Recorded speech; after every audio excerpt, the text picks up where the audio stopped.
বাংলা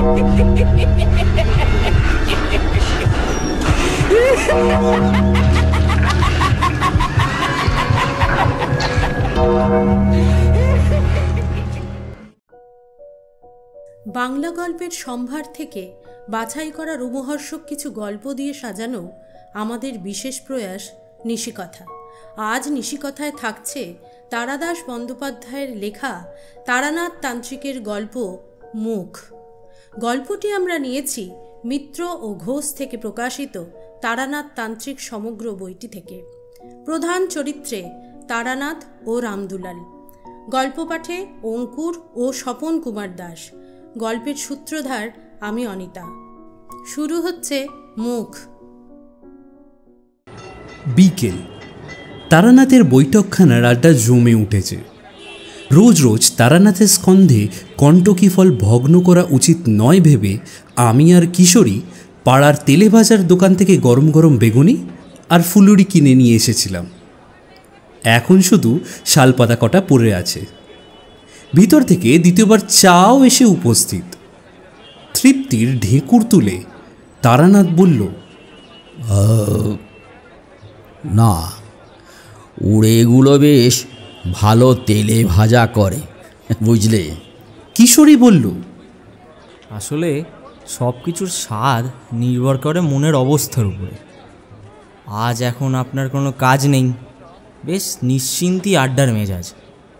এখন বাসি তেলে ভাজা ও পচা বেসনের ঠান্ডা ফুলুরিও ভালো লাগবে। আর মাথায় দুশ্চিন্তা থাকলে দেরাদুন চালের বিরিয়ানিও মুখে রুজবে না, তাই না?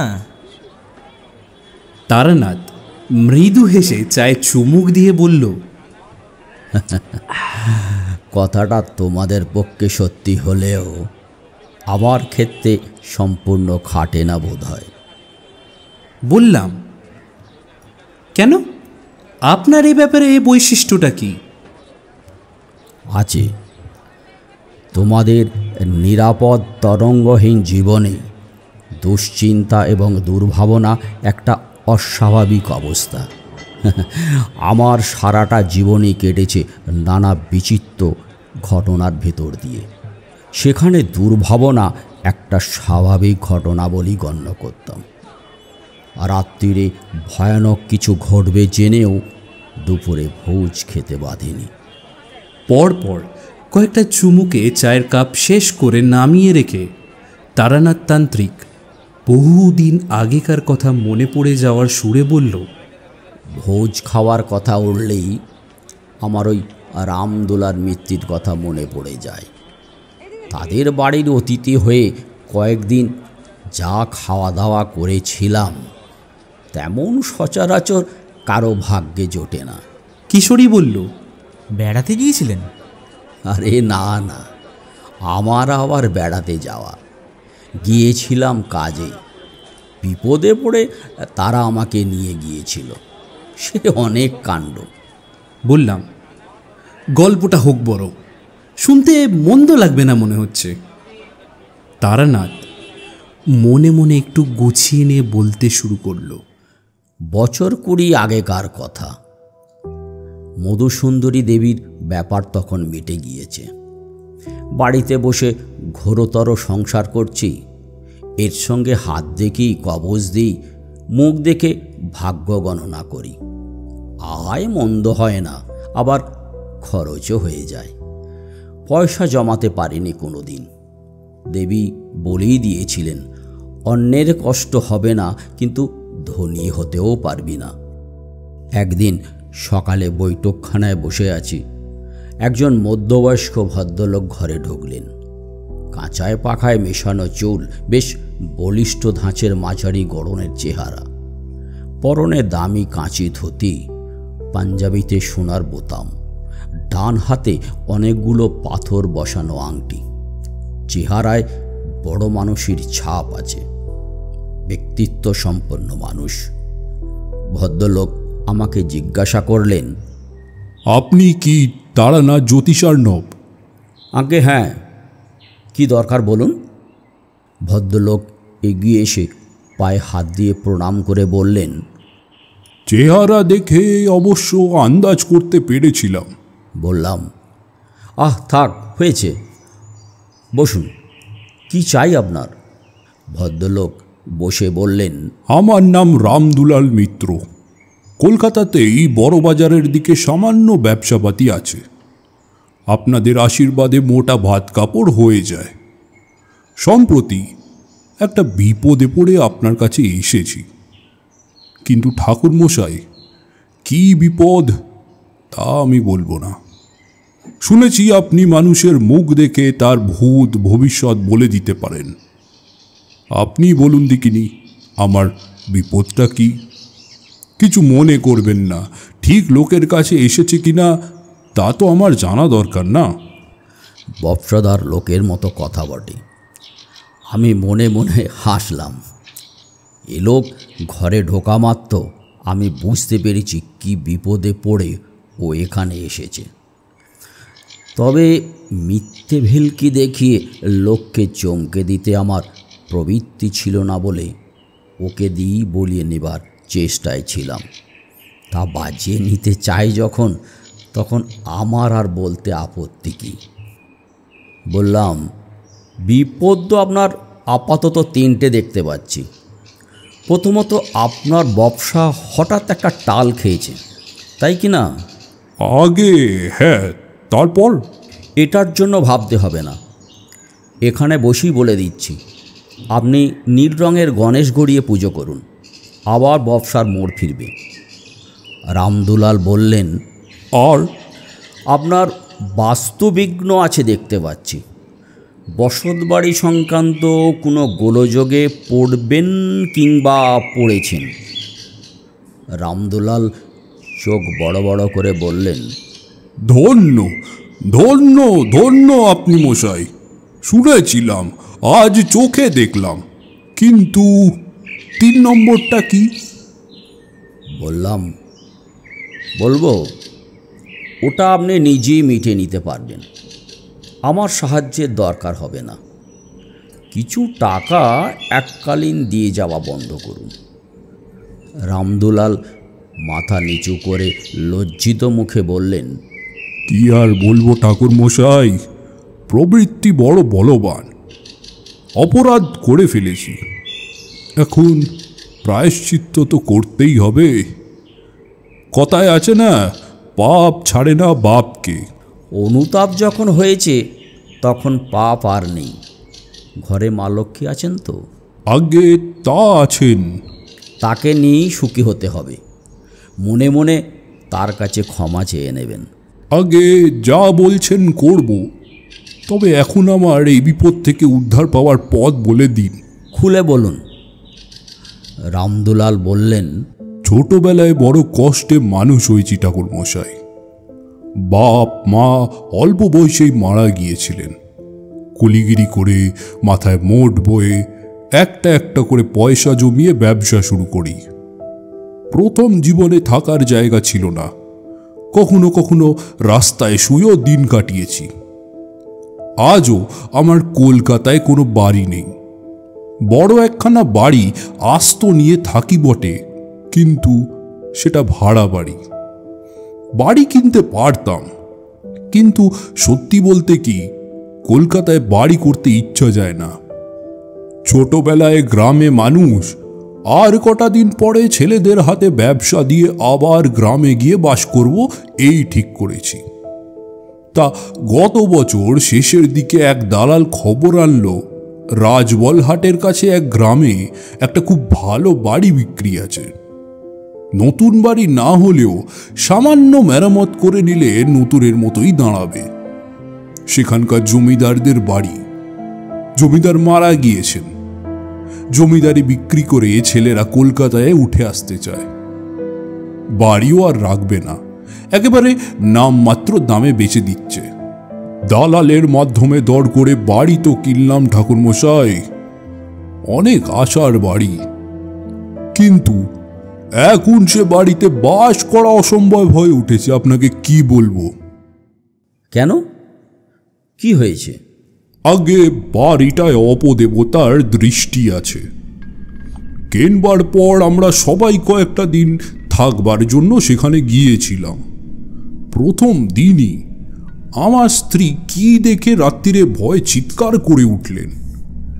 জানলার কাছে নাকি ছায়ার মতো কি দাঁড়িয়েছিল, অথচ দোতলার জানালা, কোনো খাঁজ বা কার্নিশ কিছুই নেই। চোর কিংবা ডাকাত কি বেয়ে উঠবে?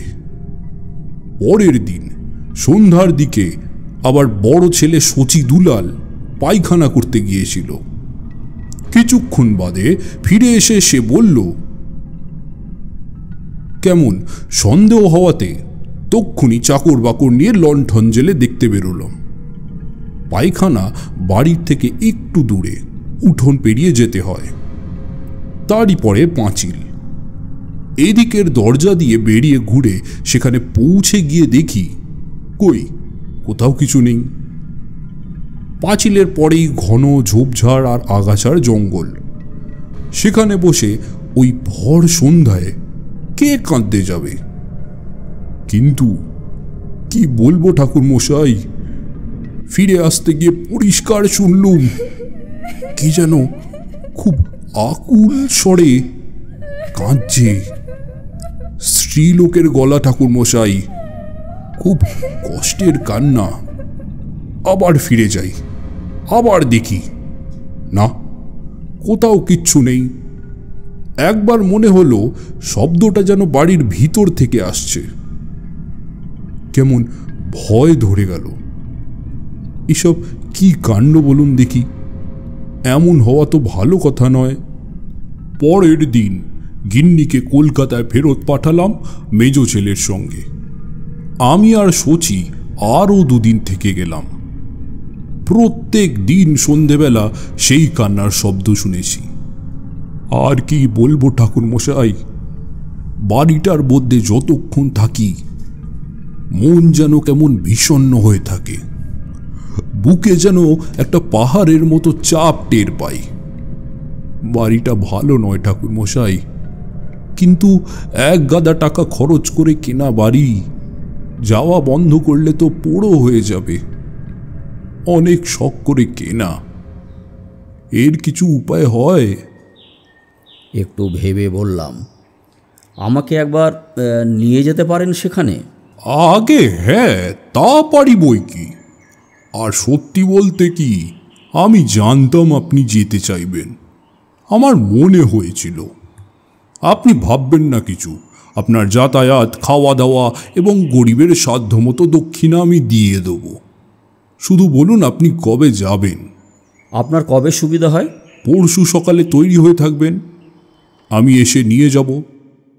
রাজবলহাট থেকে মাইল 3 দূরে মতিপুর গ্রাম।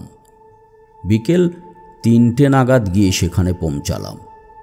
নিতান্ত পাড়াগা বটে, কিন্তু বাড়িখানা সত্যিই দেখার মতো। বিরাট দোতলা বাড়ি, একটা বারবাড়ি, একটা ভেতরের মহল, সব মিলিয়ে প্রায় 23-24 খানা ঘর। কাছাকাছি অন্য কোনো বসতি নেই। মূল গ্রাম কিছুটা দূরে।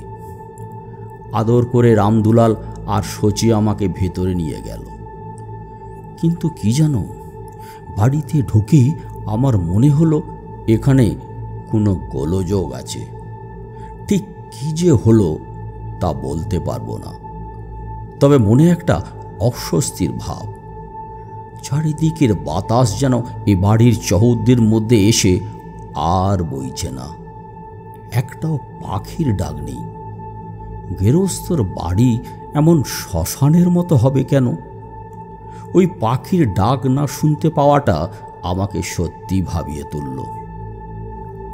আমি দেখেছি মানুষের চেয়ে নিম্নস্তরের প্রাণীরা অশুভ প্রভাব সম্বন্ধে বেশি অনুভূতিপ্রবণ হয়। ভূমিকম্প হওয়ার আগে পোষা পাখি খাঁচায় ছটফট করে, দেখেছ তো?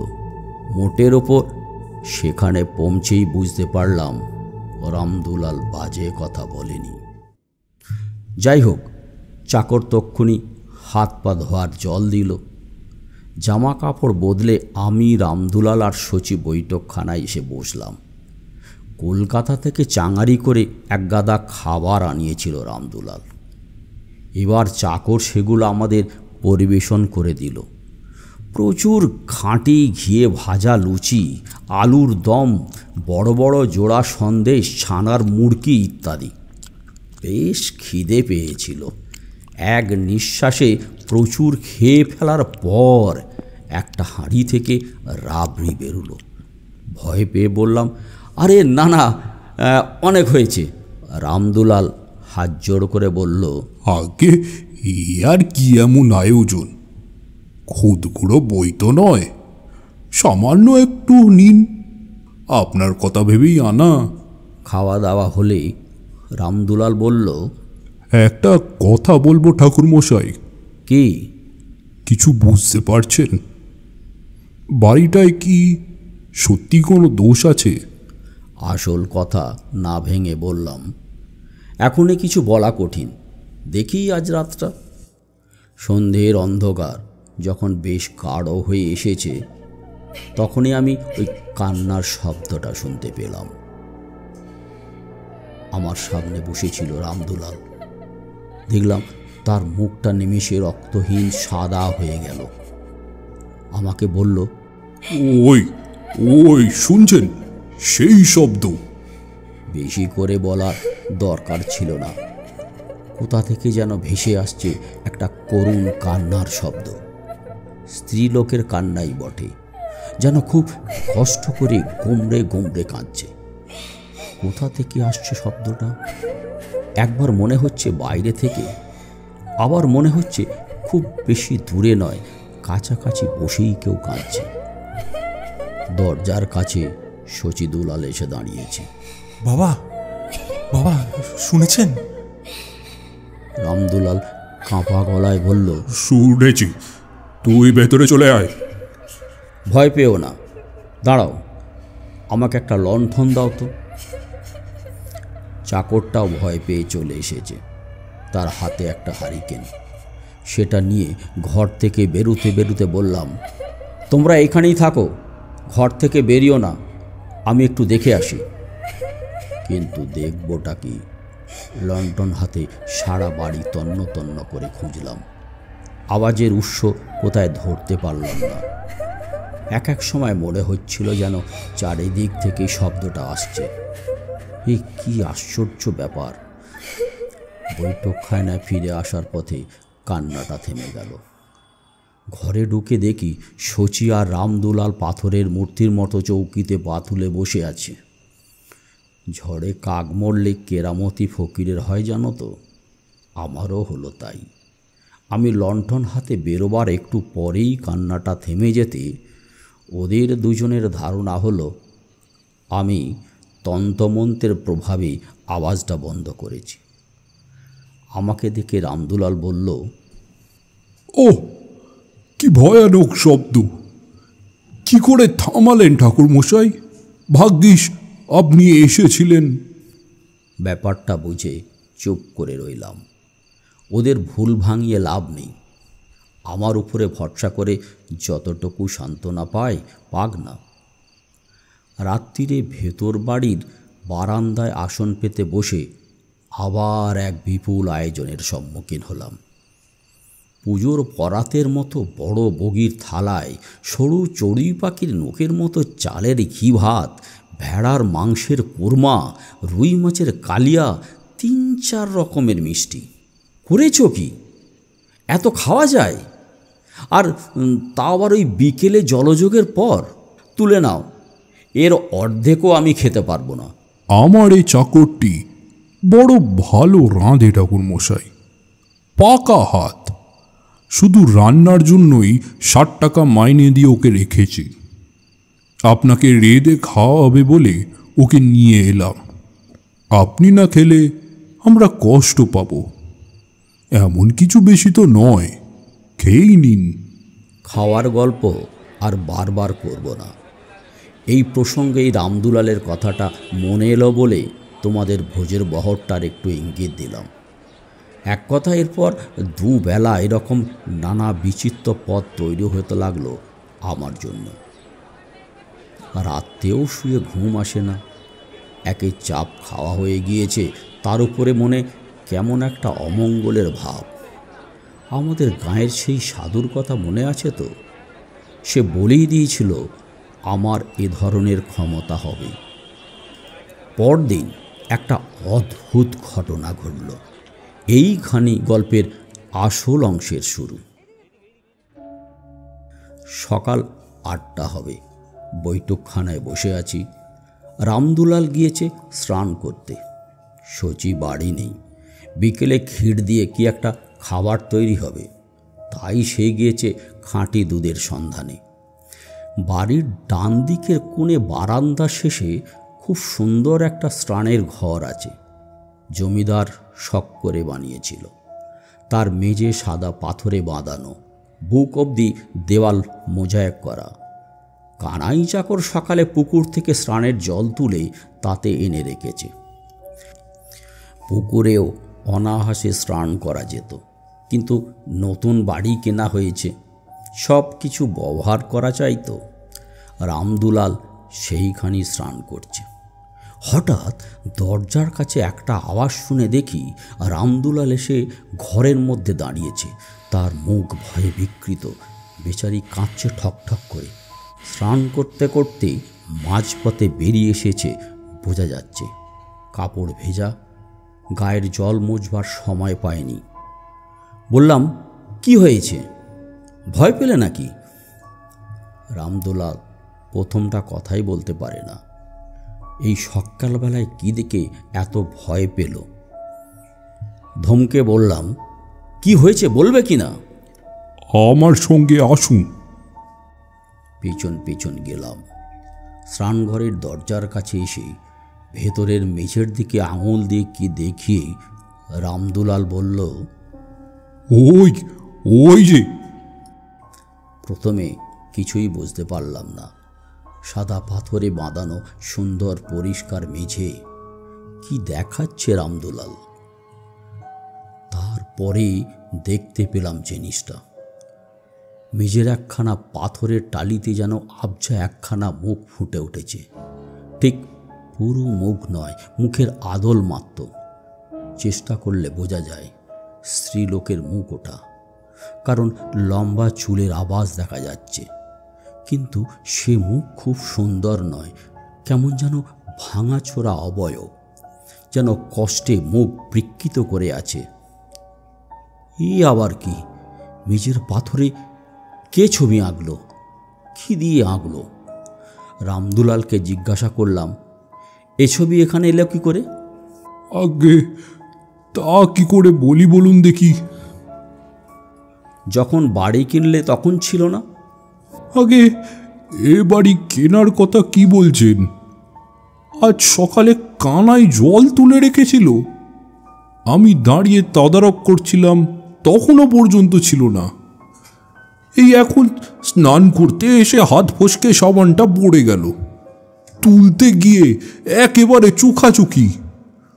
কি কি হবে ঠাকুরমশাই, বড় শখের বাড়ি যে আমার। আচ্ছা, তুমি আগে স্নান সেরে নাও।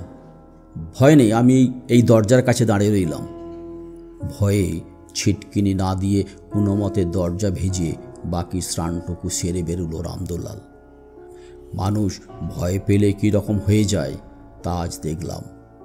প্রথম দিন রামদুলালকে কত ব্যক্তিত্ববান পুরুষ বলে মনে হয়েছিল, কিন্তু যা ধরা ছোঁয়া যায় না এমন অপ্রাকৃত ঘটনার সম্মুখীন হয়ে সেই ব্যক্তিত্ব কখন বাতাসে উবে গিয়েছে।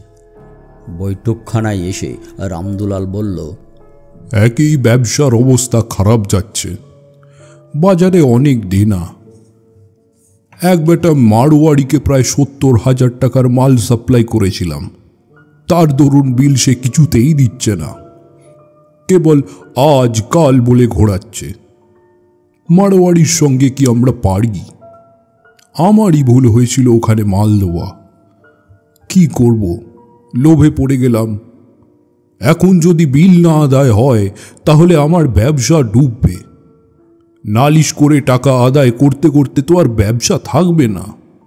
এদিকে এই চিন্তা, এত টাকা দিয়ে বাড়ি যদি বা কিনলাম, এখন তাতে বাস করতে পারছি না। আমাকে আমাকে আত্মহত্যা করতে হবে ঠাকুরমশাই। আরে দাঁড়াও, এত ব্যস্ত হলে চলবে কেন? ব্যবসায় লাভ ক্ষতি জোয়ার ভাটা আছেই। ভেঙে পড়ার কিছু নেই। আর এ বাড়ির কথা বলি, আমার মনে হয় তোমাদের ভয়ের কিছু নেই। ভয়ের কিছু নেই মনে হয় না। ভেবে দেখো, যে আত্মাই এমন করুক না কেন, তার যদি তোমাদের ক্ষতি করবার ইচ্ছে থাকতো তাহলে সে তো অনাহাসেই করতে পারে। এতদিন চুপ করে আছে কেন? তাহলে এই কান্নার শব্দ? হয়তো সেটা আমাদের মনোযোগ আকর্ষণ করার জন্য। সে হয়তো কিছু বলতে চায়। তাহলে এখন আমি কি করব? তুমি কিছুই করবে না। আমি আরও কয়েকদিন থাকব, দেখি কি হয়। যা করবার আমিই করব। শচীদুলাল এসে স্নানঘরের মেঝেতে ছবিটা দেখল। তবে সে বাপের চেয়ে সাহসী। ভয় পেলেও মুখে কিছু বলল না। রাত্রিরে আমি সাবধানের মার নেই বলে বড় এক ঘটি জল নিয়ে বাড়ির চারদিকে সাধুর দেয়া সেই মন্ত্রে গণ্ডি দিয়ে রাখলাম। সেদিন রাত্রিটা কারোই ভালো ঘুম হলো না। পরদিন সকালে উঠে আমি আর রামদুলাল গিয়ে দেখি স্নানঘরের মেঝেতে ছবিটা যেন আরও স্পষ্ট হয়ে উঠেছে।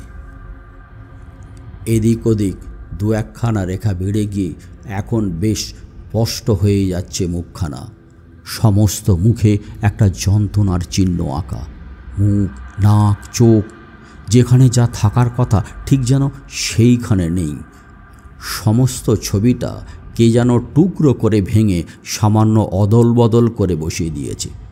ফলে একটা অমানসিক কষ্টের চিত্ত ফুটে উঠেছে। আমি এগিয়ে গিয়ে ভেতরে পা দিয়ে ঘষে ছবিটা মুছে ফেলার চেষ্টা করলাম।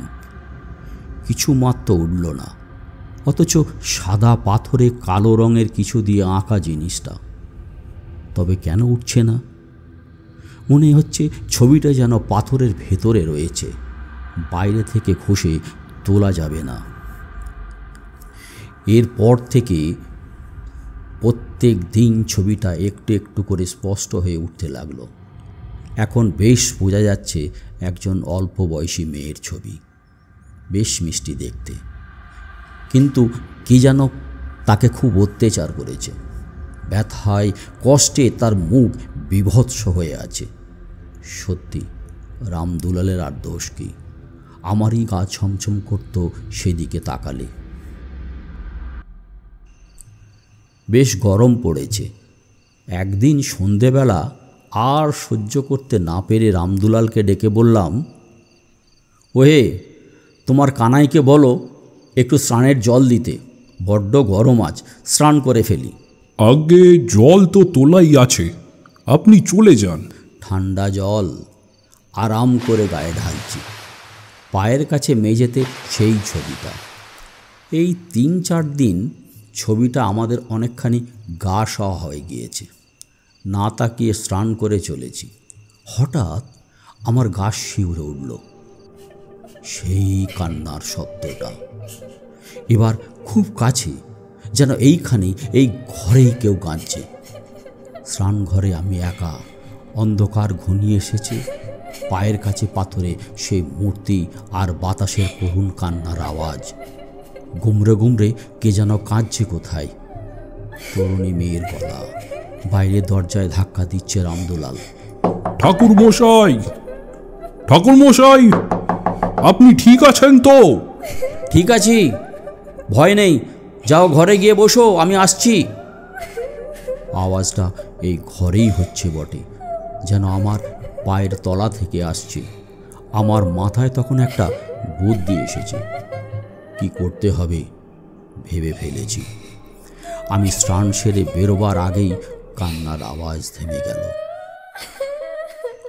ঘরে এসে রামদুলালকে বললাম, আচ্ছা, যখন এই বাড়ি কেনো তখন মালিকরা তোমাকে এ ব্যাপারে কিছু বলেনি?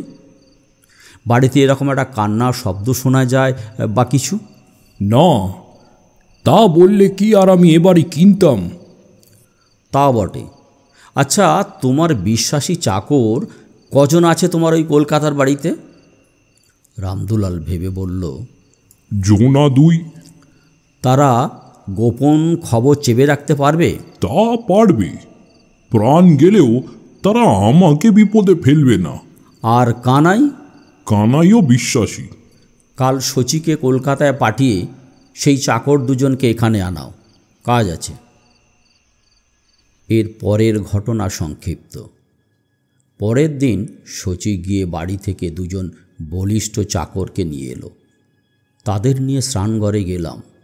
রামদুলাল চুপ করে থাকতে জানে, এতক্ষণ কিছু জিজ্ঞাসা করেনি। এবার বলল, কি হবে ঠাকুরমশাই? এখনই দেখতে পাবে।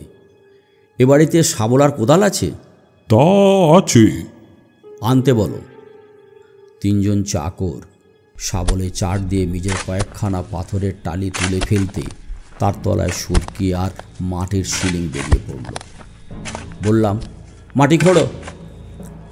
হাত চারেক মাটি খোঁড়া হতে একজন চাকর হঠাৎ অস্পুষ্ট আর্তনাদ করে হাতের কোদাল ফেলে দিয়ে কাঁপতে লাগল। রামদুলাল গর্তের মধ্যে উকি দিয়ে ভীত গলায় বলল, ঠাকুরমশাই, এ কি ব্যাপার? বললাম, কঙ্কাল তো। কোথা থেকে এলো?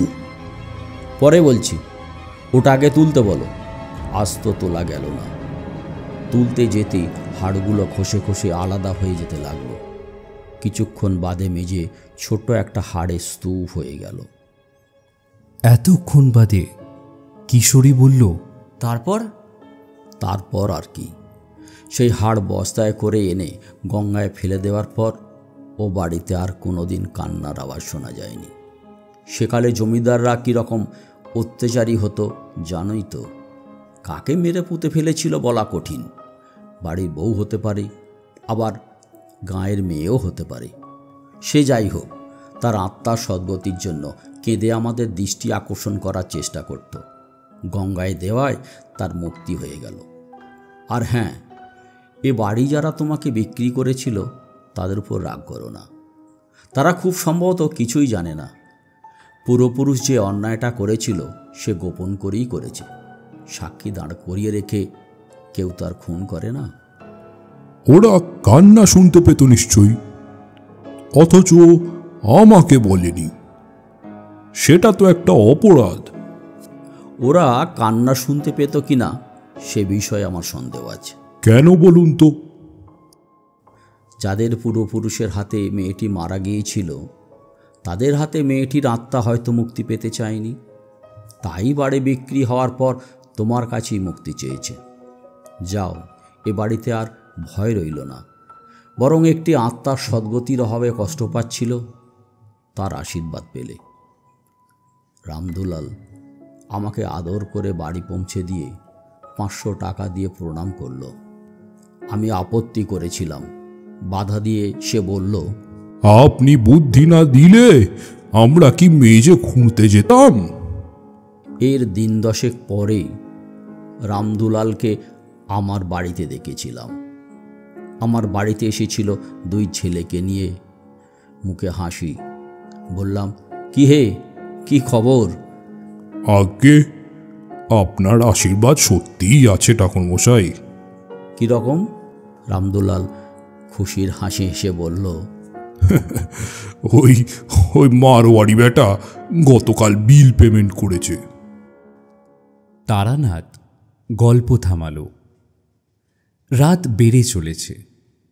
রামদুলালের 70,000 টাকা হলো বটে, কিন্তু আমাদের কাল আবার অফিস যেতে হবে। বিদায় নিয়ে বেরিয়ে বাড়ি মুখো রওনা হলাম। শুনছিলেন তারানাথ তান্ত্রিকের গল্প মুখ। রচনা তারাদাস বন্দ্যোপাধ্যায়। গল্প পাঠে ও তারানাথ তান্ত্রিকের ভূমিকায় স্বপন কুমার দাস। রামদুলাল ও আংশিক গল্প পাঠে অঙ্কুর। কিশোরী ও শচী দুলালের ভূমিকায় শঙ্খদ্বীপ। শব্দগ্রহণ, আবহ সঙ্গীত ও স্পেশাল এফেক্টসে নিশি কথা টিম। পোস্টার ডিজাইনে অঙ্কুর। গল্পটি ভালো লাগলে লাইক, শেয়ার ও সাবস্ক্রাইব করতে ভুলবেন না যেন।